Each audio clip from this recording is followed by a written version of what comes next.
Alors, qu'est-ce que ça donne la nouvelle série de Marvel Studios, Ironheart? Eh bah, c'est mitigé. En effet, comme tu le sais, aujourd'hui, ce 25 juin, on a eu la nouvelle série de Marvel Studios Ironheart. On a eu déjà 3 épisodes.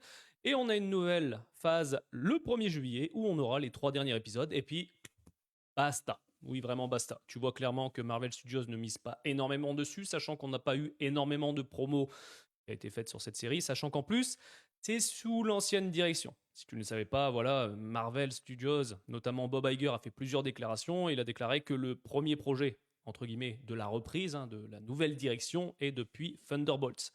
Sachant qu'Ironheart, ils ont essayé de faire ce qu'ils pouvaient. Clairement, je te le dis, le personnage de Riri Williams, qu'on a notamment vu dans Black Panther 2, était pour moi un personnage qui restait quand même assez intéressant. Là, je dis pas le contraire. Visuellement, c'est propre, mais ça reste quand même assez cheap.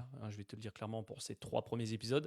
J'en attendais pas grand-chose, je te le dis. Et au final, si je devais te donner clairement mon avis, je te dirais que c'est au niveau de She-Hulk.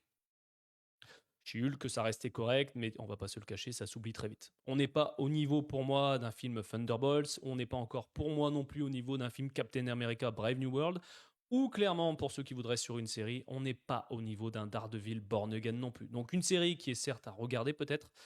Je trouve qu'en soi, la manière dont est abordée surtout lors du premier épisode et du début, les ambitions de Riri Williams, etc., sur sa vie, sur son costume, etc., sur son armure, pardon, ses ambitions, ça j'ai bien aimé. Par contre, c'est vrai qu'en termes de scénario, on tourne vite en rond, c'est vite très plat. The Hood,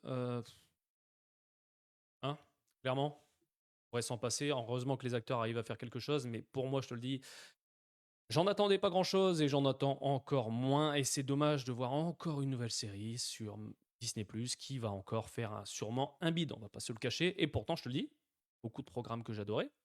Je te dirais même que Hawkeye est meilleur que cette série.